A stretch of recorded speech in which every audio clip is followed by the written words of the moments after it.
Assalamualaikum warahmatullahi wabarakatuh. Selamat datang di Skillab EKG yang menggembirakan. Hari ini saya Siddiq Awaludin yang akan menjadi fasilitator untuk Skillab ini.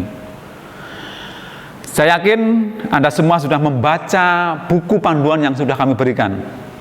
Nah, hari ini kita akan belajar bersama-sama bagaimana menginterpretasi EKG secara mudah dan menyenangkan. Jadi kita harus punya slogan di dalam belajar EKG ini adalah belajar EKG mudah dan menyenangkan. Bagaimana? Belajar EKG mudah dan menyenangkan. Mari kita ikuti dan kita simak bersama-sama bagaimana teknik dan langkah-langkah menginterpretasi EKG. Mari. Para mahasiswa yang berbahagia, sebelum kita belajar tentang interpretasi EKG, kita harus review dulu terkait dengan anatomi jantung. Saya yakin Anda semua sudah di luar kepala kalau menjelaskan terkait dengan anatomi. Di luar kepala ya. Maka kita akan masukkan lagi apa yang sudah di luar kepala itu masuk ke dalam kepala kita lagi terkait dengan anatomi jantung. Jantung seperti yang kita ketahui dari masing-masing orang itu besarnya berbeda-beda kalau kita lihat. Jadi kalau mau melihat seberapa besar jantung kita, ya lihat kepalan tangan kita, tangan kiri kita. Nah inilah sebesar jantung kita. Maka setiap orang itu berbeda-beda. Itu besarnya. Kemudian kalau kita lihat jantung kita ini letaknya di mana? Ada yang tahu? Ya, bagus. Jantung kita ini terletak di rongga dada kita, atau namanya cavum mediastinum. Dia letaknya, atau jantung itu letaknya di atas diafragma, di belakang sternum, dan di depan kolumna vertebralis. Jadi itu secara spesifiknya. Di mana tadi? Di rongga dada atau cavum mediastinum, di atas diafragma, di belakang tulang sternum, dan di depan kolumna vertebralis. Itu letak jantung. Kemudian untuk mempelajari terkait dengan interpretasi EKG, selain letak jantung, kita juga harus tahu otot jantung. Otot jantung yang kita sebut sebagai miokardium, ya apa? Miokardium atau miokard. Itu kalau ada kerusakan di miokard, maka bisa teridentifikasi dari gambaran listrik jantung. Nah, selain miokard, di dalam mempelajari EKG, kita juga harus tahu tentang arteri koroner. Arteri koroner seperti kita ketahui, dia merupakan cabang pertama dari aorta. Jadi kalau kita lihat ini gambar aorta. Ya, ini aorta ascending, ini arcus aorta. Nah, cabang pertamanya ini adalah arteri koroner. Arteri koroner kita bagi menjadi dua. Ini yang kanan disebut RCA, right coronary artery. Sedangkan yang kiri ini merupakan cabang pertama dari yang kiri. Ini disebut LMCA, left main coronary artery, atau cabang arteri koroner kiri yang utama. Mengapa disebut utama? Karena dia punya cabang lagi. Ya. Nah, cabangnya ini sama besar, ya, ada yang ke depan dan ke bawah. Ini kita beri nama LAD, left anterior descending. Left itu kiri, anterior itu ke depan, descending itu turun ke bawah. Ya. Kemudian ini yang memutar, ini disebut dengan LCX, left circumflex. Circum ini memutar, flex itu menekuk ke belakang, ke dinding bagian posterior di atrium kiri. Nah, ini harus kita pahami. Nah, EKG kurang lebih 80% mampu mendeteksi kemungkinan adanya permasalahan di sepanjang arteri koroner ini. Kalau pengen jelas 100%, ya perlu dilakukan pemeriksaan angiografi namanya. Baru kita ketahui adanya masalah, biasanya karena sumbatan atau oklusi. Ya. Nah, itu arteri koroner kita. Nah, selain arteri koroner, di dalam mempelajari EKG, ya, kita harus tahu tentang sistem konduksi atau sistem hantaran listrik jantung. Jantung itu tidak akan berdenyut kalau tidak ada impuls listrik yang mendahuluinya. Sama halnya lampu yang kita punya ini, namanya lampu listrik, ya, itu bisa menyala, pasti ada sumber penghasil energi listriknya. Sama dengan halnya jantung. Kalau listrik ini yang menyala itu, ya, ketika malam menerangi gelap gulita, siapa yang menghasilkan? Ya, kalau kita lihat siapa yang menghasilkan? Ya, itu disitu ada air, misalkan PLTA, ada air terjun, kemudian ada turbin masuk ke mesin, ya, itu namanya gerak diubah menjadi alat yang kotak kecil, kemudian dia berubah menjadi listrik. Namanya apa? Ya, bagus, generator. Jantung pun punya generator, tapi namanya bukan generator, namanya pacemaker. Jadi generatornya jantung disebut apa? Pacemaker.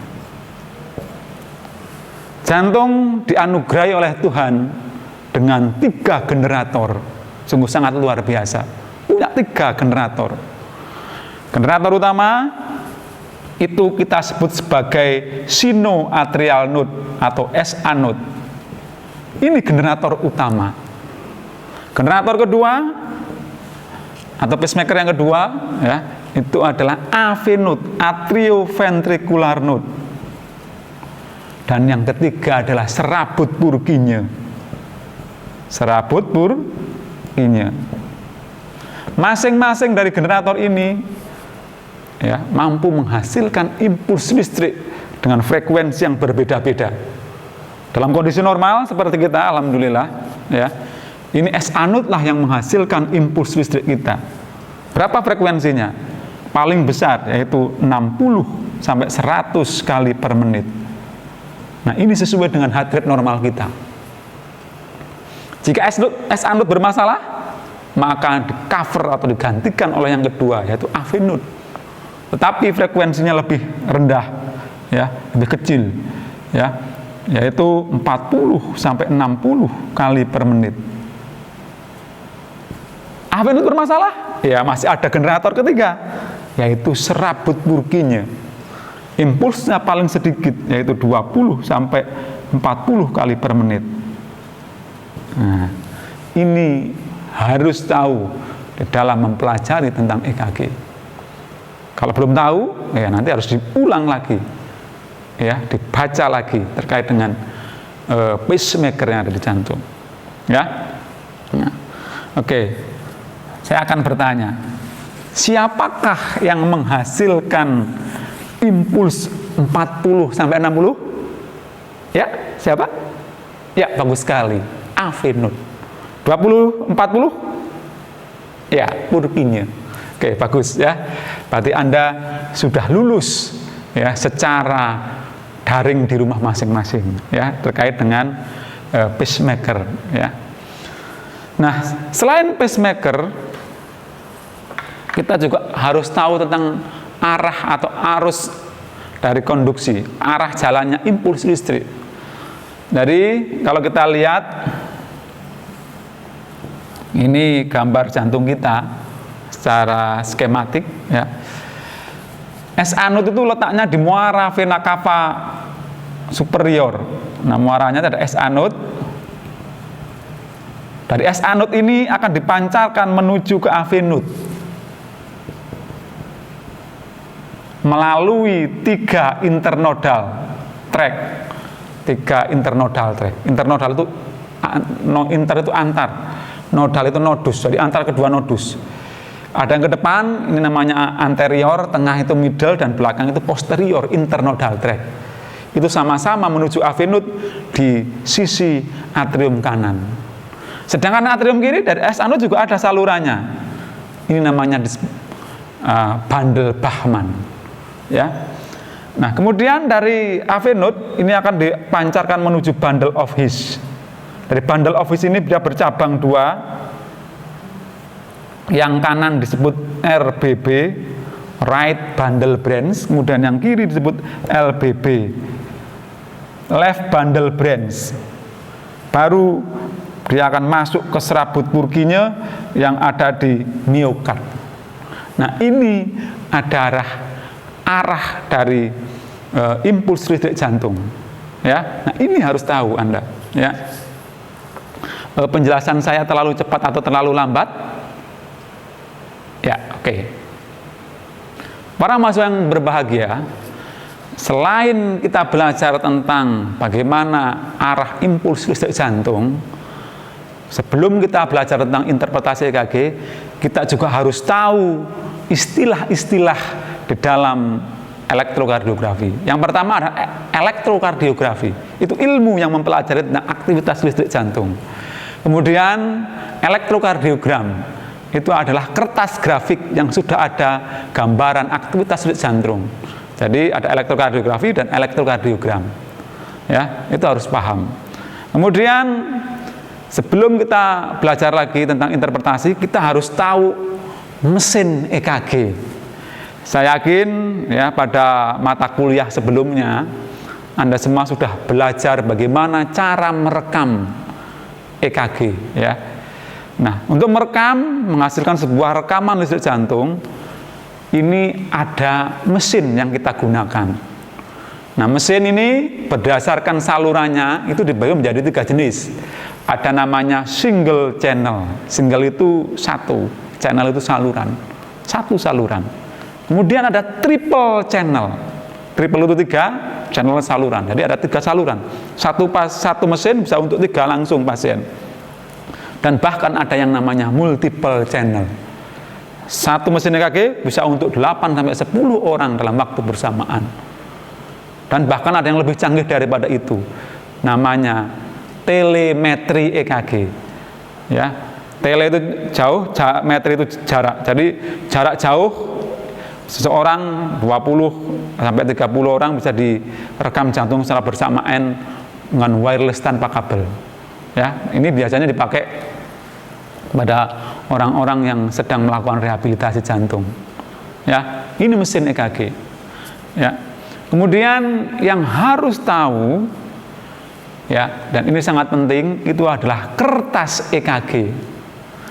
Kalau kita lihat ini kertas EKG, saya yakin Anda sudah pernah lihat semuanya.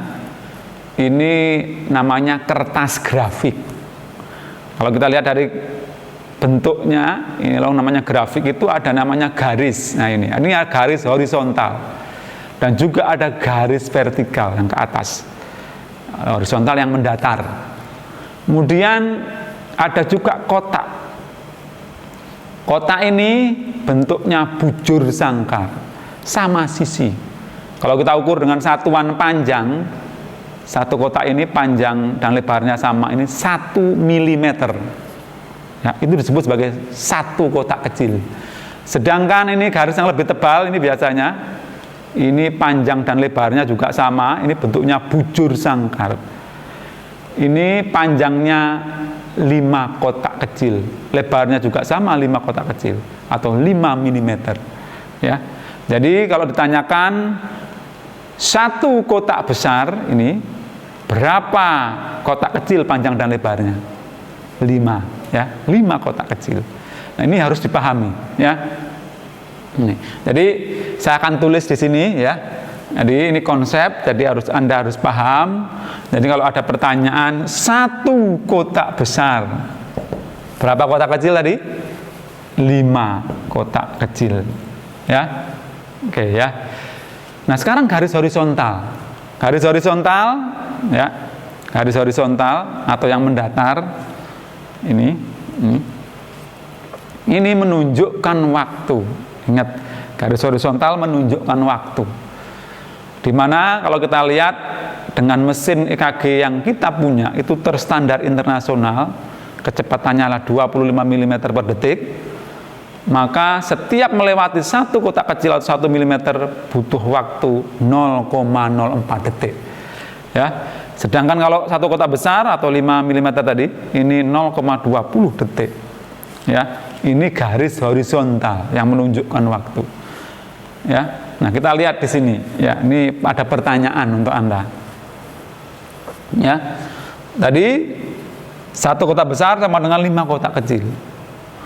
Satu kotak kecil tadi garis horizontal ini 0,04 detik. Nah, kalau satu kotak besar berapa? Kali 5, yaitu 0,2 atau 0,20 detik. Nah, sekarang pertanyaannya, untuk mencapai 1 detik, berapa kotak besar yang dibutuhkan? Ada yang bisa menghitung? Ya, bagus sekali, cepat sekali Anda menjawab. Ya, yaitu 5 kotak besar. Dari mana 5 kotak besar? Nah, 5 kali 0,2 sama dengan 1 detik. Kemudian berikutnya, kalau ada pertanyaan lagi, bagaimana kalau 6 detik? Ya, ternyata ada 6 detik itu adalah 30 kotak besar. Ya. Nah, bagaimana kalau 1 menit atau 60 detik? Nah, kalau ini 6 kali 10 berarti 60 detik. Ini juga harus kali 10, yaitu 300 kotak besar. Berapa kotak kecil? Ya, kalikan 5 saja, 1.500 kotak kecil. Nah, dari sinilah dengan menggunakan kertas EKG kita bisa menemukan 2 rumus menghitung heart rate pasien atau menghitung denyut jantung pasien dengan menggunakan kertas EKG. Ya, bagaimana caranya? Nah, akan ketemu rumusnya. Yang pertama yaitu heart rate atau denyut jantung. Kalau kita hitung dengan kotak besar, maka rumusnya adalah 300 dibagi jumlah kotak besar, jarak antara gelombang R ke R. Nah, kalau kotak kecil, heart rate 1.500 dibagi jumlah kotak kecil, jarak antara R ke R. Nah, syarat rumus ini kita gunakan kalau irama denyut jantung pasien itu teratur atau reguler. Contoh kasus, seorang Tuan A, misalkan gambaran EKG-nya seperti ini. Nah, ini adalah gelombang R, ini R, ini ada jarak. Kalau kita lihat ini misalkan ini kotak besarnya ada berapa ini? 1, 2, 3 misalkan. Ada 3 kotak besar. Nah, kemudian berapa heart rate-nya? Maka kita bisa menggunakan 2 rumus. Kalau kita gunakan kotak besar, ya 300. Berapa jumlah kotak besarnya? Ada 3. Jadi 300 bagi 3 sama dengan 100 kali per menit. Nah, di dalam kotak besar ini ada 5 kotak kecil. Ya, ada 5 kotak kecil, 5, 5, 5. Jadi berapa?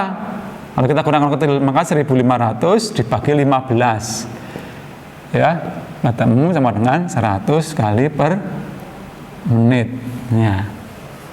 Ya, itu mudah kan? Nah, contoh soal kembali. Tuan W direkam jantung dengan irama reguler. Ya, irama reguler ya. Jarak antara R ke R 6 kotak besar. Berapa heart rate-nya? Nah, silahkan tulis di kertasnya. Ini pertanyaan pertama ya. Sementara Nyonya K, irama reguler, jarak antara R ke R 20 kotak kecil. Berapa heart rate-nya? Silahkan tulis di kertas, nanti diupload ya. Oke, itu pertanyaan kedua ya. Oke. Ya, tadi itu garis horizontal yang menunjukkan waktu. Sekarang garis vertikal atau yang ke atas itu juga punya makna, menggambarkan voltage, voltase ya. Dengan mesin EKG yang kita punya terstandar internasional, amplitudenya adalah 1 milivolt. Ketika dia melalui 1 kotak kecil vertikal, itu voltasenya adalah 0,1 milivolt. Jadi kalau 1 kotak kecil, kalau 1 kotak besar ya kalikan 5 saja, sama dengan 0,5 milivolt. Itu ya. Ini. Oke. Itu terkait dengan kertas EKG. Ya. Oke. Pertanyaan ketiga. Ya. Pertanyaan ketiga, kalau kita lihat nanti ditulis di bukunya nanti yang diupload. Ya. Garis horizontal itu menunjukkan waktu. Kalau satu kotak kecil ini 0,04. Nah, pertanyaan nomor 3 ini ya, nanti ditambahkan di catatan Anda. Ya, pertanyaan bahwa 6 kotak kecil horizontal berapa detik? Nah, silahkan tulis. Ya, oke. Dan 6 kotak kecil vertikal berapa milivolt? Silahkan tulis. Itu nomor 4. Ya. Oke, sudah 4 pertanyaan. Ya. Oke, baik. Kita lanjutkan. Nah, untuk mempelajari interpretasi EKG kita juga harus kenal namanya sandapan atau sadapan. Jadi saya yakin Anda semua sudah pernah merekam EKG. Ya. Oke. Nah, di dalam kita merekam EKG itu ada berapa lead? Jadi hasil rekamannya itu ada berapa lead? Nah, maka kita lihat berapa? Ya, bagus. Ya, itu total rekaman EKG yang kita punya itu adalah 12 lead. 12 itu apa saja? Kita lihat ya, 12 lead. Kita lihat ya di sini. Ya. Ada 12 lead. Ya, 12 lead. Jadi ada 12 lead. 12 lead ini dibagi menjadi 2. Ada namanya lead bipolar dan unipolar. Bi itu artinya 2, polar itu kutub. Ya. Jadi fungsinya adalah membedakan besar muatan di antara 2 kutub. Lead bipolar ini ya sering diberi simbol, yang atau punya simbol, yaitu lead 1, 2, 3 Romawi. Kemudian lead unipolar, uni itu 1, polar itu kutub, jadi fungsinya adalah membedakan besar muatan di antara 1 kutub itu. Ini dibagi menjadi 2. Ada unipolar ekstremitas, yaitu di anggota gerak, dan prekordial. Prekordial ini dari kata prekordium, itu artinya daerah di mana jantung itu terletak. Ya, masing-masing punya simbol. Jadi yang pertama ekstremitas itu simbolnya AVL, AVR, dan AVF. Augmented voltage itu AV. Kalau R ya right, L itu left, F itu foot left sebenarnya, kaki kiri. Kemudian yang prekordial punya simbol juga V1 sampai V6, atau dalam beberapa referensi ada yang mengatakan C1 sampai C6. 6 tambah 3 9, 9 tambah 3 adalah 12. Ya. Nah ini. Itu adalah lead 12 lead. Ya. Itu sadapan, ya. Sadapannya.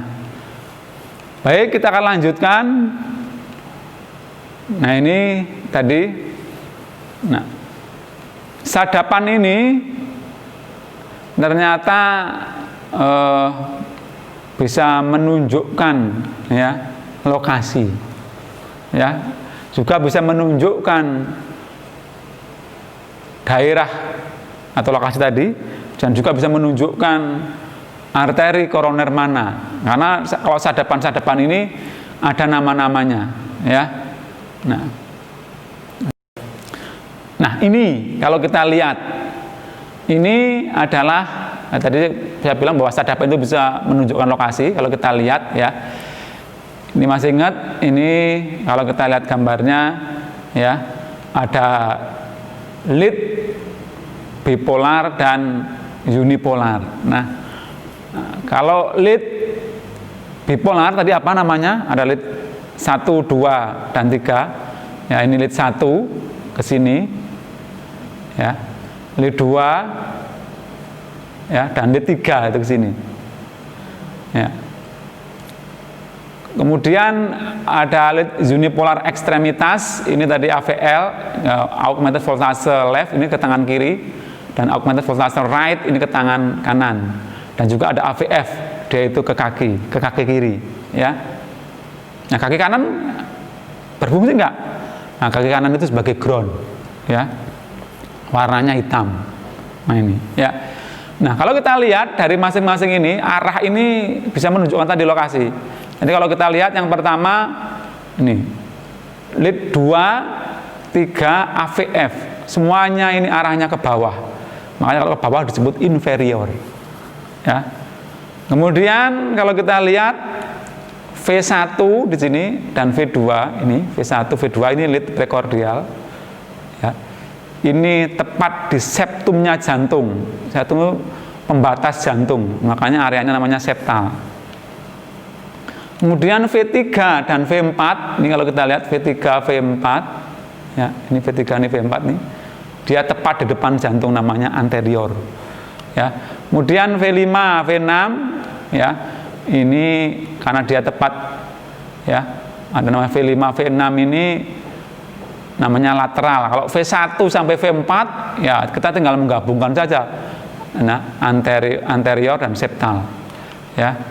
Nah, kalau 1 dan AVL, ini lead 1, ini AVL ini disebut high lateral, maka dia lateral tinggi, karena dia tangan kanan ini letaknya dia di sampingnya jantung dan lebih atas dari jantung kalau lengan ini, makanya dia lateral tinggi. Ya, nah tadi ini V5 dan V6 yang saya sebutkan tadi, karena dia letaknya di samping persis, namanya lateral. Ya, nah ini. Itu adalah letak, ya, bisa menunjukkan lokasi, ya, dengan menggunakan lead EKG. Ada pertanyaan sebelum kita lanjutkan ke gelombang EKG? Nah, kita akan lanjutkan ke gelombang EKG. Jadi di dalam EKG itu kita kenal namanya gelombang, ya, gelombang EKG. Nah, gelombang EKG kalau kita lihat, ya, ini ada namanya gelombang P, ya, P, Q, R, S, T. Nah, ini normalnya P, Q, R, S, T. Nah, P ini menunjukkan depolarisasi atrium. Depolarisasi artinya perubahan muatan, ya. Sedangkan QRS ini yang saya garis tebal ini, yang saya beri tanda ini, QRS ini menunjukkan depolarisasi ventrikel. Ya, dan juga ada gelombang T. T ini menunjukkan repolarisasi ventrikel. Ya, oke. Selain gelombang, nanti kita kenal beberapa istilah, namanya ada interval dan juga segmen. Ada namanya PR interval, juga QT interval, dan juga ada namanya segmen. Nah, ini segmen ST, dan juga nanti ada kita kenal namanya PR segmen, ya. Oke. Ini yang ada di komponen-komponen gelombang EKG. Kita akan lihat satu-satu. Nah, sekarang gelombang P. Gelombang P ini. P tadi menunjukkan depolarisasi atrium, ya. Ini punya ciri-ciri. Lebarnya dia kurang dari 3 kotak kecil. Atau kalau kita lihat tadi ini garis horizontal, berarti kurang dari 0,12 detik. Kemudian tingginya ini juga kurang dari 3 kotak kecil, ya, atau kurang dari 0,3 milivolt. Jadi karena dia tingginya sama, kurang dari 3, maka dia akan membentuk suatu gelombang yang simetris, ya, simetris. P selalu positif di lead 2. Positif itu artinya, ya, kalau kita gambarkan, ya. Jadi P positif itu ke atas defleksinya. Ini namanya P positif karena dia ke atas. Ada juga yang P negatif. Berarti ini dia ke bawah. Ya. Nah, P positif itu di lead 2. Makanya di lead 2 ini P-nya positif, ya, B-nya positif, dia ke atas, ya. Kalau di AVR ini selalu negatif, ini lead 2, ya. Nah, di AVR ini negatif, bahkan semua gelombang itu posisinya terbalik. Ini, P dia ke bawah, Q-nya justru di atas, R-nya di bawah, S dan T-nya terbalik. Nah, ini di AVR, ingat ya. Oke. Ya. Nah, lead 3 dan V1 biasanya gelombang P-nya ini variasi bentuknya. Ada yang bahkan 2 puncak, ada juga yang satu puncaknya ke atas atau ke bawah, namanya bifasikuler P ya. Nah, 2 puncak. Kemudian kepentingannya untuk apa gelombang P ini? Ini untuk menentukan jenis irama ya. Dan juga untuk menentukan ada pembesaran ya di atrium atau namanya hipertrofi atrium atau dilatasi atrium ya. Nah, ini itu gelombang P. Kemudian kita lihat lagi ya, ini contoh tadi yang di lead 3 ya, ini ada 2 puncak, ada juga 2 V1 ini di prekordial ini juga 2 puncak ya. Nah, tadi itu dia variasi bentuknya beda karena tergantung dari letak sadapannya, yaitu di mana ya. Oke. Nah, sekarang PR interval. Interval itu jarak ya. Ini PR interval terjadi saat pemberhentian sesaat gelombang depolarisasi di nodus AV. Nah, PR interval ini diukur dari awal P dari sini ya sampai awal QRS ya, dari sini. Dia punya nilai normal yaitu lebarnya 0,12 sampai 0,20 detik. 0,12 sampai 0,20 detik atau 3 sampai 5 kotak kecil. Kepentingannya untuk apa PR interval ini? Ini untuk mengetahui adanya blok atau AV blok. Ya, dari AV blok ini salah satunya diketahui dengan PR intervalnya. Yang dia biasanya memanjang. Ya, biasanya ya. Oke. Kemudian kita lihat gelombang Q. Nah, tadi QRS sudah kita lihat lagi, sekarang kita Q dulu ya. Q ini merupakan bagian dari QRS kompleks. Nah, kalau QRS kompleks berarti ketiga gelombang menjadi satu, namanya QR dan S ya. QRS itu menunjukkan depolarisasi ventrikel ya. Nah, Q ini bagian dari QRS ya. Ya, sehingga dia merupakan bagian juga dari depolarisasi ventrikel. Nah, normalnya tidak terlihat ya di lead 3 dan V1, kemudian selalu tampak di V5, V6, lead 2 dan 1 ya. Kemudian biasanya sempit. Nah, yang penting itu adalah kedalamannya. Kedalamannya ini normalnya kurang dari sepertiga tinggi gelombang R. Jadi kalau kita gambarkan di sini ya, kalau kita gambarkan di sini gelombang Q itu ya. Ini Q yang normal, ini P, nah Q, nah ini Q di sini, ini R, dia kurang dari sepertiga tinggi R-nya. Nah, kalau ini dibagi menjadi 3 misalkan, nah ini dari garis isoelektris, nah ini kurang dari 3 ini. Q kurang dari sepertiga tinggi gelombang R, ini normal. Nah, terkadang di pasien itu ada yang bentuknya seperti ini P, kemudian Q. Nah, ini R-nya di sini, Q-nya di sini. Kalau tinggi R-nya ini dibagi 3, nah dia lebih dari sepertiga R. Ini yang kita sebut sebagai Q patologis. Q patologis ini biasanya menunjukkan infak yang lama atau old myocard infarct atau yang kita sering sebut disingkat OMI. Old myocard infarct itu salah satunya ditunjukkan oleh Q patologis. Q yang dalamnya lebih dari sepertiga tinggi R. Ya, baik, kita tuliskan tadi nomor 5 ya, pertanyaan kelima ditulis di catatan Anda. Ya. Masih ingat dengan gelombang P? P menunjukkan apa? Nah, silahkan tulis. Ya. Gelombang P itu menunjukkan apa? Silahkan tulis. Ya, itu nomor 5. Oke. Nah, kita lanjutkan. Sekarang kompleks QRS ya. Kompleks QRS ini ya, kalau kita lihat ya di sini di layar ini ya. Ini tadi menunjukkan depolarisasi ventrikel. Nah, di dalam QRS ini yang penting adalah lebarnya. Lebarnya adalah 0,06 sampai 0,12 detik. Jadi kalau kita lihat ini garis horizontal, berarti kurang lebih 1,5 sampai 3 kotak kecil, ya. Nah ini defleksi negatif di lead AVR, ya. Kalau di AVR memang semuanya terbalik. Biasanya kalau R itu tinggi di lead 1, V5, V6 dan AVL, namun rendah di lead 3, V1 dan V2. Sedangkan S ini setelah R, ya, ke bawah dia di lead 2, V1 dan V2. Ini namun dia itu dalam, ya. Kemudian dia itu akan dangkal, ya, di lead 1, V5, V6 dan AVL, ya. Pentingannya untuk apa QRS ini? Ini salah satunya adalah mengetahui ya, irama ventrikular. Berarti kalau QRS-nya lebar-lebar itu namanya irama ventrikular. Kemudian aritmia letal, nanti contohnya, ya. Contohnya ventricle fibrilasi. Nah ini QRS-nya lebar-lebar, ya, itu bisa ketahui dengan QRS-nya.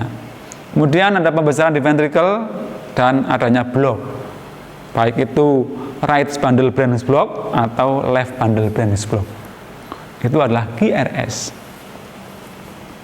Nah ini contoh terminologi morfologi gelombang QRS. Nah di lapangan itu kenyataannya sangat banyak variasi QRS itu. Jadi untuk membedakan mana Q, mana R, mana S, kita lihat dulu R-nya dulu, karena R itu biasanya paling mudah dilihat. Karena dia tinggi dan ujungnya runcing, dia ke atas positif selain di AVR. Nah, ini R di sini, berarti ini depannya ini adalah Q. Nah setelah R pasti S. Ini berarti Q, ini S. R ada Q-nya? Q-nya tidak ada. Kemudian setelah R, S-nya ada. Ya, jadi ini gelombang R dan S. R, Q nggak ada. S juga tak nampak. R ini walaupun kecil, ini tetap R karena dia runcing ke atas. Q-nya tidak tampak, tidak ada ya. Kemudian setelah R itu S, S-nya yang dalam. Kemudian ini R di sini, depan R itu pasti Q. Q apa ini? Ini pertanyaan ke-6. Ini ditulis, ini bentuk gelombang Q apa? Ya, nomor 6 ya. Ditulis Q. Q dan R. Nah, seperti ini, R-nya ada nggak nih? Yang runcing ke atas nggak ada. Ini maka disebut Q, bisa juga S, juga bisa. Namanya QS. Kalau yang ini R di sini, S itu turun, R lagi, R, S, R aksen. Ya, ini bentuknya menyerupai huruf M, maka sering disebut M shape. Ya, atau fenomena telinga kelinci atau ear rabbit namanya. Ini karena ada 2 puncak, ya. Ini juga sama R, S, R aksen. Kalau ini sering muncul, kalau ini jarang munculnya.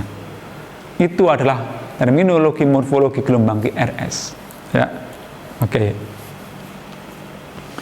Nah ini perbandingan gelombang R dan S di lead prekordial. Jadi kalau kita lihat ini V1 menuju ke V6, R-nya itu normalnya semakin tinggi.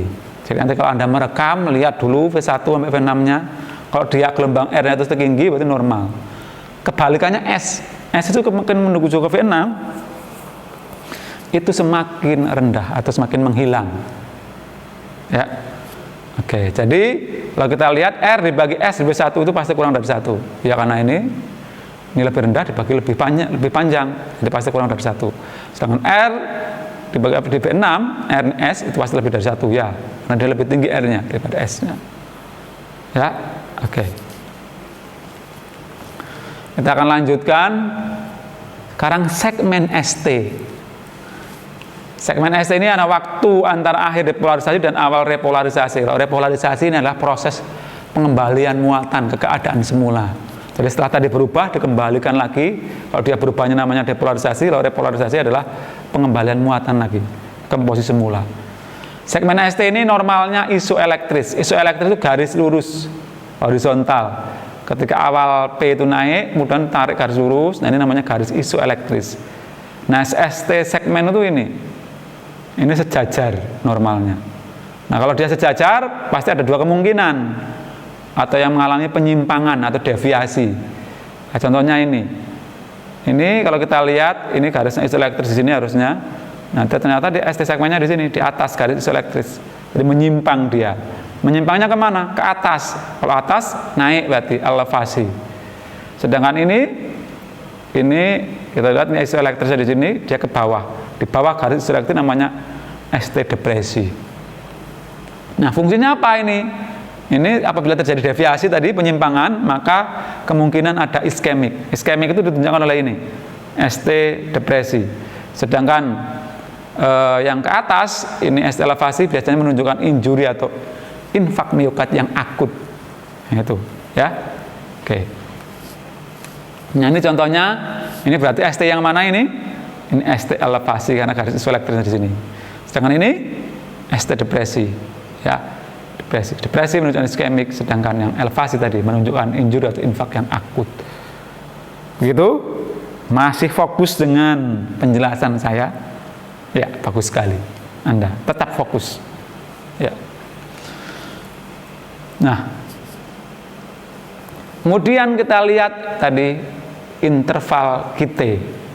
Ya, interval QT ini menggambarkan lamanya aktivitas depolarisasi dan repolarisasi, ya, di ventricle. Ya. Nah, interval QT ini normalnya antara laki-laki dan perempuan berbeda. Biasanya kalau laki-laki lebih pendek daripada wanita dan dipengaruhi oleh massa otot. Ya. Laki-laki ini 0,40 detik atau kurang lebih sekitar 8,5 kotak kecil, sedangkan wanita lebih panjang 0,43 detik. Ya. Nah, kepentingannya untuk apa? Kalau dia memanjang QT intervalnya, ini biasanya kalau kita lihat ada penggunaan obat-obat jantung atau karena gangguan elektrolit berupa hipokalsemia. Sedangkan kalau memendek, ini biasanya efek-efek digitalis, obat-obat terapi digitalis, atau pasien tersebut mengalami peningkatan kadar kalsium, ya, namanya hiperkalsemia, ya, di dalam diri, di dalam tubuhnya, ya. Oke. Nah, untuk melihat ST segmen ini tadi, ya, ini kita kenal namanya titik J atau J point. Nah, J point inilah merupakan akhir dari QRS dan awal segmen ST. Nah, kalau J point-nya ini di atas, berarti ST segmennya elevasi. Kalau titik J-nya di bawah, itu ST segmennya depresi. Ya, jadi ini titik pegangan di dalam menentukan deviasi segmen ST. Ya, oke. Nah, ini contohnya, ini berarti dia di atas titik J point-nya. Ya, di sini. Di elevasi, ya. Nah, gelombang T sekarang. T ini menunjukkan repolarisasi ventricle. Ingat, ya, repolarisasi ventricle. Ya. Nah, ini segmen ST. Ini normalnya dia positif, jadi ke atas seperti ini. Ya, di semua lead kecuali di AVR, ya, atau V1 kadang-kadang. Nah, kepentingannya untuk apa? Ini untuk mengetahui adanya iskemik. Kalau T yang terbalik seperti ini, T yang abnormal, ini namanya inversi T. T inversi atau inversion. Nah, kalau melihat seperti ini kemungkinan iskemik atau juga karena gangguan elektrolit. Nanti ini kalau mau pengen tahu bagaimana penjelasan ini, nanti kita lanjutkan di pertemuan yang akan mendatang, atau Anda ikut pelatihan EKG, itu baru akan dijelaskan ini semuanya. Ya, bagaimana mekanismenya T inversi itu. Ya, oke. Ya, kita lanjutkan. Ya. Sekarang gelombang U. Nah, ini kadang-kadang itu muncul gelombang U. Jadi kalau Anda direkam, teman Anda direkam, kok teman Anda itu muncul gelombang setelah T, tapi sebelum P ada sesuatu yang naik, itu kemungkinan gelombang U. U ini muncul, nah seperti ini, akhir ini T, akhir T muncul gelombang lagi, tapi beda bentuknya dengan P. Nah, inilah gelombang U. Ini terbentuk di antara gelombang T dan P, biasanya jelas ditemukan pada V1 sampai V4, dan penyebabnya karena akibat repolarisasi yang lambat di antara kedua ventricle. Kepentingannya apa? Kalau U itu biasanya lebih tinggi daripada T, ini menandakan hipokalemia. Sedangkan kalau U terbalik, ini menandakan iskemik atau hipertrofi, tapi biasanya tidak spesifik. Ya, itu gelombang U. Nah, itu kita akan masuk ke interpretasi EKG. Ya, di dalam menginterpretasi EKG banyak teknik, ya, di dalam referensi itu banyak sekali teknik-teknik. Nah, yang akan saya gunakan itu adalah cara yang paling mudah, yaitu menggunakan 7 langkah atau 7 step ECG interpretation. Nah, ini yang pertama, nanti kita akan menginterpretasi EKG pada EKG strip, ya. Kemudian kita akan kenalkan sedikit terkait dengan interpretasi EKG lengkap 12 lead. Kita akan menggunakan konsep 7 langkah. Nah, yang pertama, kalau kita melihat interpretasi strip atau EKG monitor, jadi langkah pertama adalah menentukan irama. Yang kedua, menentukan frekuensi atau denyut jantung atau heart rate. Yang ketiga, menentukan gelombang P normal atau tidak. Baru kita kaji kompleks QRS-nya normal atau tidak. Kelima, kaji interval PR ya. Kemudian kita kaji kesamaan bentuk gelombangnya sama atau tidak. Baru yang ketujuh adalah interpretasinya. Ya. Nah, kita lihat cara menentukan irama. Jadi kalau kita lihat cara menentukan irama, jadi irama itu adakah kemungkinan dia reguler atau teratur atau tidak teratur atau irregular. Bagaimana caranya? Nah, kita lihat. Maka kita hitung jarak R ke R dibandingkan dengan yang lain. Nah, kita lihat jarak antara R ke R ini sama atau tidak. Kalau kita lihat sekilas dengan mata, ini kemungkinan sama.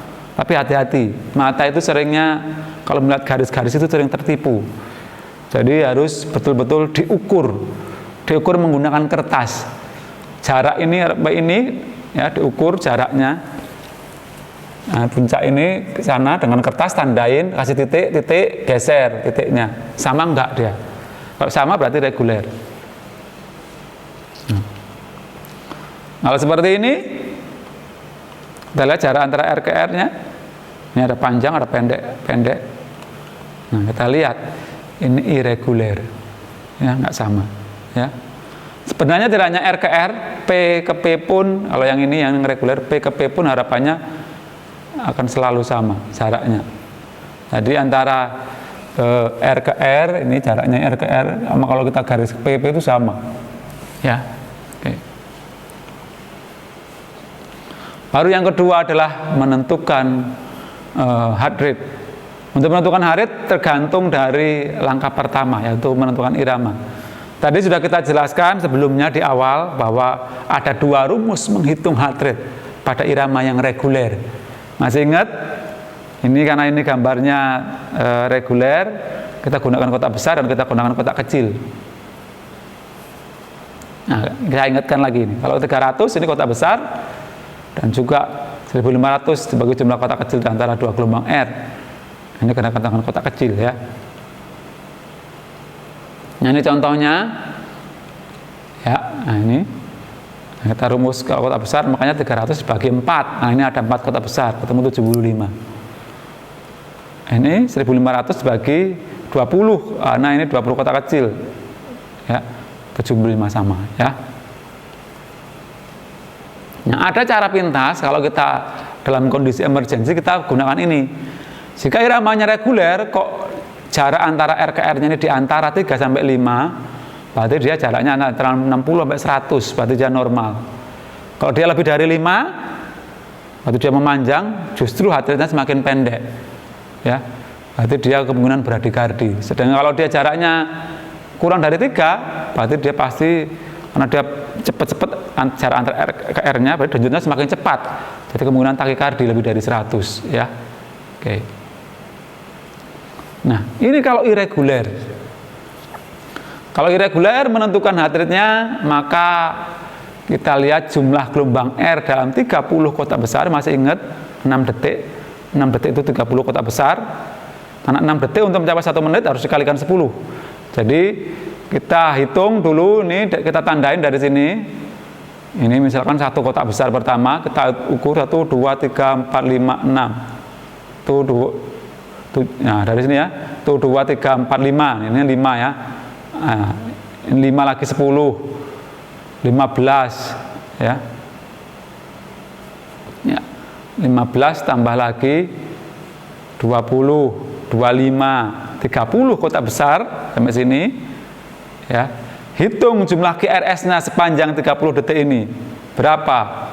Nah, kita tinggal ngitung saja ini. 1, 2, 3, 4, 5, 6, 7, 8, 9, 10, 11, 12, 13, 14. 14 jumlah GRS-nya kalikan 10. Jadi berapa? 140 kali per menit. Oke, sekarang tulis di kertasnya nomor 7 pertanyaannya. Tuan W direkam jantung, iramanya irreguler, ya. Sepanjang 30 kotak besar itu ternyata ada 9 jumlah gelombang R. Berapa heart rate-nya? Ya, tulis ya, ada 9 gelombang GRS-nya. Berapa heart rate pasien tersebut? Oke? Ya. Kita lanjutkan. Normal heart rate itu 60-100, kalau di atas 100 kita sebut sebagai takikardi, sedang kalau kurang dari 60 ada bradikardi. Ingat ya. Oke. Kemudian kita lihat kata kaji gelombang P. Ya, P itu tadi normalnya dia tinggi dan lebar yang sama, kurang dari 3 kotak kecil, positif di 2, nah negatif di AVR. Nah ini P. P yang normal ini seperti ini, simetris. Ada yang abnormal, namanya salah satunya adalah P pulmonal. P pulmonal ini bentuknya tinggi dan runcing biasanya. Ya, ini amplitudenya lebih dari 0,3 mV atau 3 kotak kecil. Biasanya mengalami pembesaran di atrium kanan. Kalau P-nya seperti ini. Mengapa dia tinggi? Dia amplitudenya lebih dari 3 kotak. Ya karena otot di atriumnya ini menebal, ya, melebar. Jadi butuh voltase yang besar untuk sampai ke jaringan miokard. Ya. Sedangkan gelombang P yang abnormal yang kedua adalah P mitral atau mitralis. Ini biasanya lebarnya lebih dari 3 kotak kecil dan biasanya ada lekuknya atau yang berbentuk, karena dia ada lekuk, sesuatu yang simetris ada lekuknya, akhirnya menyerupai sebuah huruf M, ya, namanya mitral. M itu mitral, yang untuk mempermudah mengingatnya, ya. Nah, dia lebih lebar jadinya karena ada lekuknya, nggak simetris lagi. Ini kalau ini muncul Anda temukan berarti dia mengalami hipertrofi atrium kiri. Nah ini, ya, itu gelombang P. Nah, kita kaji dia normal atau tidak. Kalau seperti ini normal. Ini namanya P apa? P yang berlekuk, masih ingat? P yang berlekuk namanya P apa? Ya, silakan tulis di catatan Anda, nanti diupload. Ya, baik, kita lanjutkan. Ini gambar P yang normal, simetris. Nah, kalau ini ada P yang berlekuk. Ya, ini P berlekuk. Nah, ini soal yang ke-7. Silakan ditulis di catatan Anda. P yang berlekuk sehingga melebar seperti ini disebut apa? Ya, oke, tulis ya. Kemudian ini P yang runcing. Ya, ini P runcing tadi disebut P pulmonal. Sedangkan ini yang P namanya P inversi yang terbalik. Nah, ketiga gambar ini ya abnormal. Ya, P yang terbalik biasanya ini menunjukkan irama jangsional, ya, irama jangsional. Dia bentuknya aneh, biasanya P tidak ada atau tidak tampak atau terbalik biasanya, ya, terbalik, ya. Nah, kemudian kita masuk ke langkah 4, yaitu kita kaji GRS kompleksnya. Normalnya itu biasanya tadi 1,5 sampai 3 kotak kecil. Kalau abnormalnya jelas dia lebih lebar dan bahkan P-nya sudah tidak ada, ya. Nah, contoh seperti ini, GRS lebar-lebar semua. Dari sini sampai sini tuh lebih dari 3 kotak kecil, ya, lebar. Disebut irama ventrikular, ya. Baru kita kaji PR intervalnya, ya. Masih ingat PR interval, ya. Ini tadi 3 sampai 5 kotak kecil atau 0,12 sampai 0,20. Ya, kalau yang abnormal ini terjadi blockade atau blok, ya, atau blok hantaran. Jadi lebih lebar dia. Ibarat kita menuju ke satu tempat, dari satu tempat. Nah, kalau ini ada jalan, jalan itu terputus, ya itu jalan satu-satunya, ya terputus, maka kita cari jalan lain. Nah, ketika kita cari jalan lain untuk melanjutkan tempat itu memerlukan waktu yang lebih panjang. Maka itu hanya menandakan blok, ya. Nah, ini contohnya ini PR intervalnya normal, ini semakin panjang. Ini berarti ada blok, makin panjang, makin butuh waktu. Nah, ini yang bloknya tuh di sini. Ada gelombang P yang tidak diikuti lagi RS. Jadi dia tidak terlihat. Jadi impuls itu tidak terlihat sampai ke ventrikelnya, hanya di atriumnya saja, ya. Atau pada kondisi sindrom preekstasi, contohnya pada WPW, Wolff Parkinson White, ya. Nah, ini kalau WPW itu biasanya tampaknya ada gelombang delta di sini, ya. Atau pada LGL, Lowen-Ganong-Levin syndrome, ini biasanya PR intervalnya sangat pendek, dia sangat pendek. Jadi waktu depolarisasi atrium sampai ke ventrikelnya sangat cepat. Ya, ini juga tidak baik, ya, mengganggu pada kondisi pasiennya. Ya. Baru kita langkah 6, yaitu kita lihat bentuk gelombangnya sama atau tidak. Kalau seperti ini semuanya sama, lihat PQRST sama semua, ini normal. Nah, terkadang kita lihat seperti ini. Ini ada yang normal, ini lebar. Normal, lebar lagi. Ini abnormal. Bentuknya tidak sama. Ya. Oke.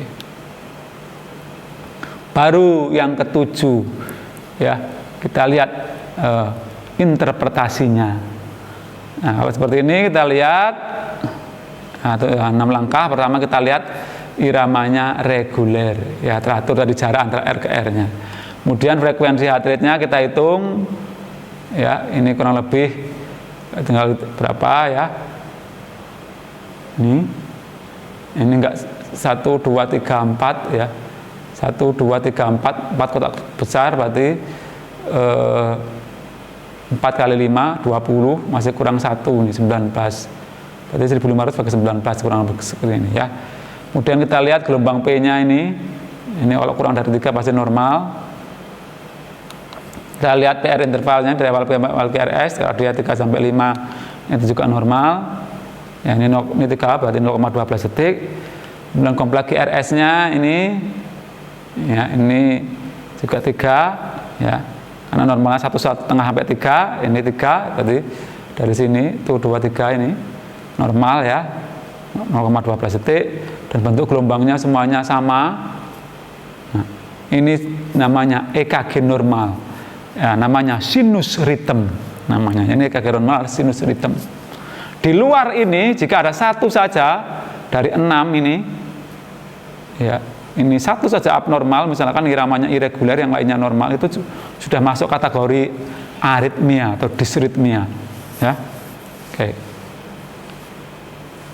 Nah, ini dysrhythmia. Jika tidak memenuhi syarat tadi, maka disebut aritmia atau dysrhythmia. Banyak sekali, ya, terkait dengan jenis-jenis dysrhythmia. Nanti kita akan pelajari di tahap berikutnya Anda.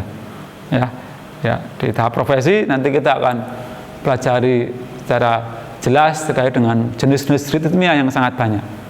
Ya. Oke. Untuk di sesi ini cukup kita mengenal bagaimana langkah-langkah menginterpretasi pada EKG normal, ya. Oke. Nah, tadi yang EKG strip atau EKG monitor. Sekarang yang EKG 12 lead. Jadi EKG 12 lead juga sama langkahnya, yaitu menentukan irama, kemudian yang langkah kedua menentukan heart rate, baru langkah yang ketiga adalah menentukan aksis. Ya, aksis itu adalah pertemuan dua garis lurus yang saling tegak lurus, ya, membentuk sudut, ya. Kemudian baru langkah 4 kaji tanda iskemik atau infak. Nomor 5 kita kaji, ya, kita kaji lagi tanda-tanda hipertrofi atau pembesaran di miokardnya. Langkah 6 kaji tanda gangguan elektrolit, dan langkah ke-7 adalah interpretasinya. Kita akan lihat langkah pertama menentukan irama. Nah, hasil tadi yang 7 langkah di interpretasi strip, hasilnya kita tulis di sini. Jadi nanti iramanya bukan reguler atau irreguler, tapi iramanya normal, sinus rhythm, contohnya itu irama, atau aritmia yang lain namanya, ya.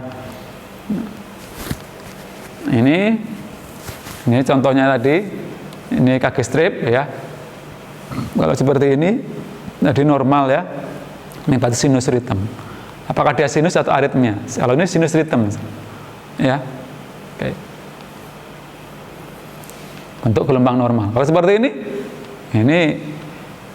tidak normal, ini semuanya lebar-lebar dari QRS-nya. Ini namanya irama id. Ini namanya tidak normal ini ya. Lihat gelombang P-nya tidak ada ya, atau tidak tampak. Ini namanya irama idioventricular rhythm. Nah, ini masuk dalam golongan aritmia ya. Nah, ini bentuk ya dari irama ya untuk langkah pertama dalam EKG 12 lead. Kemudian baru kita tentukan heart rate. Ini sama ya. Biasanya kalau menentukan heart rate ini kita lihat lead yang paling jelas yaitu lead 2. Maka kita cek di lead 2-nya ya. Nah, ini lead 2 panjang seperti ini ya. Ini lead 2 benar ada di sini, tapi ini ada lead 2 panjang. Ini kalau mesin EKG yang sekarang ini yang sudah modern, jadi bentuknya lembaran. Di bawahnya ini biasanya ada 2 lead 2 yang diperpanjang. Ini fungsinya apa? Lead 2 yang diperpanjang ini fungsinya untuk mengetahui aritmia. Jadi untuk aritmia itu bisa diketahui dari lead 2 panjangnya ya. Nah, ini lead 2 panjang kita cek ya, berapa heart rate-nya. Ini contohnya begitu kita hitung, ini jumlah atau jarak antara R ke R-nya ini 24, berarti 1500. Ini 24 kotak kecil ya, jadi 1500 masukkan dibagi 24, mana 62,5. Normal nggak 62,5 kali per menit? Normal ya. Ya, ini 62 jadinya ya. Baru yang berikutnya adalah menentukan aksis. Aksisnya aksis arah rata-rata impuls atau membentuk 2 garis yang saling tegak lurus. Aksis normal kita ini sudutnya min 30 sampai 110 ya. Ini aksis normal kita ya. Nah, kalau dia abnormal ya bisa dari sini minus, misalkan dari sini ke atas nih, ke minusnya lebih besar, minus ke min 30 sampai min 90, ini abnormal. Nah, kalau dia arah sini namanya LAD, left anterior descending. Kalau dia di atas 110 positif, ini RAD. Kalau minus 90 sampai minus 180 berarti no man line atau ekstrim RAD itu di sini. Ini abnormal ya. Nah, ini ya, aksis normal min 30 sampai positif 110. Sekarang pertanyaan ke-8. Seorang dilihat aksisnya ya, setelah diukur itu aksisnya adalah 150. Berarti aksisnya namanya apa? Ya, silahkan tulis. Itu nomor 8. Aksis seseorang itu setelah diukur sudutnya antara lead 1 dengan AVF itu 150. Nah, namanya pasien tersebut dalam aksis apa? Ya, oke. Nah, kita lanjutkan. Ya, ini sama tadi kalau LAD tadi dari minus 30 sampai minus 90 namanya LAD, left axis deviation ya, atau deviasi aksis kiri.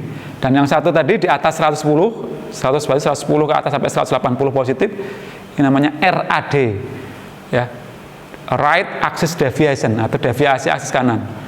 Dan tadi minus 90 sampai minus 180 ini adalah ekstrim RAD ya, atau deviasi aksis kanan atas atau ekstrim ya. Ini. Nah, bagaimana cara menentukan aksis? Kita buat namanya garis, diagram garis ya. Ya, seperti ini, masih ingat diagram garis, ada sumbu X dan sumbu Y ya. Nah, ini AVF, ini aksis sumbu Y, sumbu X itu adalah lead 1 ya, lead 1 ya. Nah, kemudian untuk menentukan aksis kita harus fokus di lead 1 dan AVF. Lead 1 dan AVF. Ini lead 1 ini dan AVF ini. Nah, maka lead 1 nanti tempatnya di sini, sedangkan AVF nanti tempatnya yang ke bawah. Yang ke bawah yang dituju ini tandanya positif, sedangkan yang ditinggalkan di sini negatif. Sama juga ini yang dituju ini positif di sini, ini negatif. Ya. Nah, kemudian setelah kita buat garis, maka kita buat garis imajiner sesuai nilainya. Ini contohnya lid 1, tadi kita potong, kita perbesar dari sini. Maka bagaimana cara menghitungnya? Maka yang dari garis isoelektris, ya, yang atas defleksi positif dikurangi defleksi negatif. Jadi yang ke atas dikurangi yang ke bawah. Ini ke atasnya 8 kotak ini, 8 kotak, sedangkan yang ke bawahnya di sini ada 7 kotak, jadi negatif ada 7. 8 dikurangi 7, kurang ketemu positif 1. Nah, dari positif 1 ini kita buat garis, karena positif berarti dia ke sini, titik nolnya di sini, di sini 1, buat garis seperti ini. Kemudian AVF-nya seperti ini, defleksi positif kurangi defleksi negatif, karena yang ke atas ini 1, ini bawahnya 5, 1 kurangi 5, ketemu minus 4 ya, jadi minus 4 kemana coba? Tadi yang dituju itu berarti muatannya mana? Positif, ini negatif. Berarti kalau negatif ke bawah atau ke atas? Tentunya di atas, karena dia negatif. Kita buat 1, 2, 3, 4, pas ketemu sini. Nah, ini akan nama pertemuan garis lurus, tegak lurus. Disebut aksis, kita hubungkan dari titik 0 untuk ke atas. Buat ya ini. Nah, kita ukur sudutnya. Nah, kalau seperti ini, kita ukur sudutnya. Ini kalau ini sepertinya lebih dari 30 ya. Ya, minus lebih dari minus 30. Nah, ini minus, ini untuk detailnya harus diukur. Berapa derajat dengan busur ya. Nah, seperti ini aksisnya apa? Ini LAD tentunya, karena min lebih dari min 30 ya. Ya, left aksis deviasi atau deviasi aksis ke kiri. Ya, begitu ya. Oke. Nah, sekarang pertanyaan nomor 9. Ya. Nomor 9 ini saya gambarkan, nanti disebutkan, ditulis ya. Kalau seperti ini aksisnya apa? Ya, ini saya akan gambarkan dan ini nanti ditulis di kertas Anda. Yang nomor 8 ya. Jadi tadi kalau melihat aksis, kita masih ingat di lid 1 dan AVF.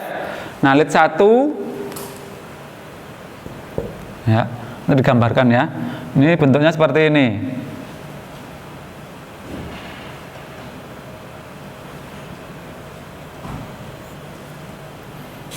Ini kotak-kotaknya. 1, 2, 3, 4, 5. Ini 1, 2, 3 ke bawahnya ya.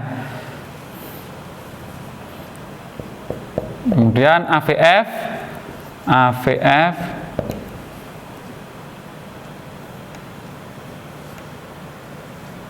Ini garis elektris.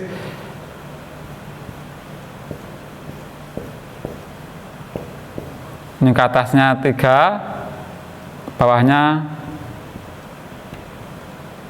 6 ya, bawahnya 6. Nah, apa aksis pada pasien tersebut ya?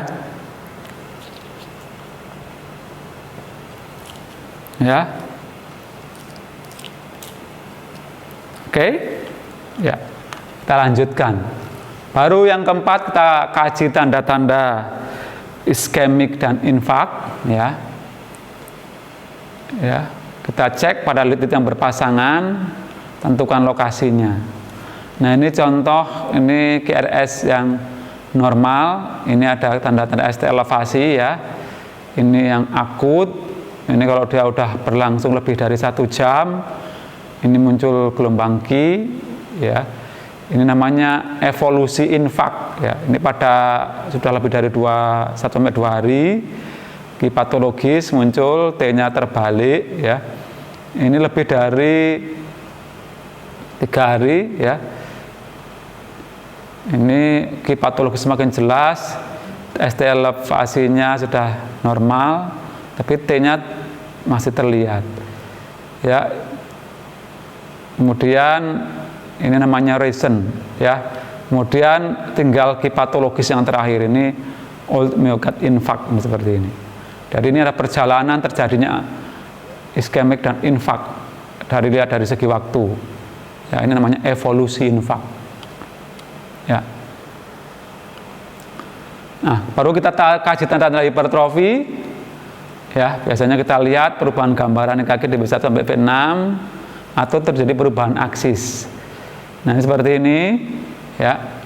Ini kalau kita lihat ini V1 ini sudah tinggi-tinggi. Tadi seperti kita lihat ketika kita pelajari QRS ini kan V1 ini harapannya rendah, V6 yang tinggi. Nah, ini ternyata terbalik. V1 QRS-nya atau puncak R-nya ini tinggi, sedangkan di V6 rendah. Ini melawan hukum R banding S di V1 sampai V6. Ini berarti ada masalah ini, ya. Ya. Kemudian kita lihat aksisnya. Aksis masih ingat ya, lead 1 dan AVF yang kita lihat. Ini aksisnya ini cenderung lebih negatif. Ini positif ya. Nah, aksisnya bermasalah ya. Baru kita lanjutkan ke langkah 6. Adakah gangguan elektrolit ya? Contohnya misalnya T yang tinggi, ini kemungkinan hiperkalemia. Ya, atau muncul gelombang U yang nyata, U-nya lebih tinggi daripada T, ini tanda-tanda hipokalemi. Ya, nah untuk mempelajari ini nanti kita akan ketemu lagi di sesi-sesi selanjutnya. Ya, baru langkah ketujuh adalah interpretasinya dengan 7 langkah. Ya, nah, kalau kita lihat iramanya, lihat di lead 2-nya, ini normal ya. PGRST ya, teratur ya, semuanya jelas gelombangnya. Ini namanya sinus rhythm, heart rate antara 60 sampai 100. Kalau dilihat dari cepatnya, jarak antara RR ke R ini antara 3 sampai 5 kotak, berarti dia heart rate-nya antara 60 sampai 100, berarti normal. Ya, frekuensinya jelas dia 60 sampai 100, berarti dia dihitung dengan kotak kecil. Ya, jarak antara R ke R ini ketemu 93. Aksis, coba lihat Z1 AVF-nya, ini positif itu cenderung aksisnya normal. Ada pembebasan hipertrofi? Tidak ditemukan. Kalau hipertrofi tadi R-nya tinggi-tinggi di V1 atau V6, ini enggak, semuanya normal. R semakin V6 semakin tinggi, itu normal. Ya. P mitral, P pulmonal tidak ditemukan, P-nya semuanya normal ya. Ada iskemik dan infak, ada ST elevasi, ST depresi di semua lead, tidak ada. Ya, 1 AVL, 2, 3 AVF, ya. 1 V2, V3, V4, V5, V6 juga tidak ada. Ada gangguan elektrolit tadi yang tinggi-tinggi atau gelombang U yang nyata, nah, tidak ada juga. Ya kalau kita lihat dari semua lead enggak ada ya. Ini tidak ada. Baru disebut normal, makanya disebut sinus rhythm. Jadi ini sama. EKG normal, sinus rhythm untuk EKG 12 lead. Ya. Oke. Nah, ini contohnya juga. Nah, kita lihat ya irama dari lead 2-nya. Iramanya sinus rhythm karena sama tadi jaraknya normal ya. PGR saja jelas ya. Kemudian frekuensi atrinya telah dihitung ternyata 83 jaraknya. Aksisnya ini juga ini positif cenderung aksisnya normal. Adakah hipertrofi? Nggak ada. Misalnya nggak ada. Iskemik dan infak. Nah ini ternyata ada T terbalik pada pasangannya. Ini 1 dan AVL. 1 dan AVL masih ingat tadi lokasinya di mana? Ketika kita tadi bicara lokasi, ya. 1 dan AVL, ya. Nah, 1 dan AVL tanpa T inverted, ya. Kemudian gelombang elektrolit T yang tinggi-tinggi dan juga gelombang T yang nyata, gelombang U yang nyata juga tidak ditemukan ya. Maka tidak ada. Nah, seperti apa kalau seperti ini? Cara bacanya irama harus kita baca. Ya. Kemudian ada masalahnya T inverted. Masih ingat T inverted itu ada masalah apa? Di iskemik di mana? Yaitu di high lateral. Makanya kita sebutkan kalau seperti ini adalah sinus rhythm kita baca dan adanya iskemik ini, the inverted iskemik, lokasinya 1 AVL itu high lateral. Makanya sinus rhythm dengan iskemik di high lateral. Nah gitu, ya. Ini untuk perkenalan saja, tapi untuk Anda semua adalah kompetensilah mengenal gelombang-gelombang yang utama untuk tahapan ini, ya. Oke. Nah, jika tidak memenuhi syarat dari irama sinus ritem, maka ketika kita menginterpretasinya, ya, untuk menegakkannya, maka aritmianya itu disebut, contohnya tadi, sinus ritem, sinus bradikardi, sinus takikardi, dengan tanda apa yang kita temukan? Ada tanda iskemik, atau tanda hipertrofi, atau tanda gangguan elektrolit, ya. Oke. Nah, ini banyak sekali tanda-tandanya, ya.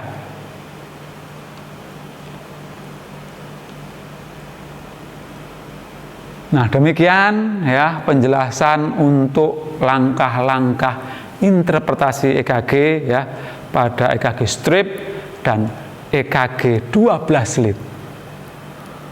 Silahkan dipahami, disimak video tutorial ini berulang-ulang ya, karena semakin kita mengulang pasti semakin mengenal. Dengan semakin mengenal kita akan semakin tahu. Ya, apabila Anda ada pertanyaan ya selama penjelasan saya tadi, silahkan hubungi fasilitator kapanpun dan dimanapun, silahkan, kami akan memfasilitasi Anda. Terima kasih, semoga bermanfaat apa yang saya sampaikan. Selamat bertemu kembali dalam sesi-sesi berikutnya. Saya akhiri untuk tutorial di Skillab ini. Assalamualaikum warahmatullahi wabarakatuh.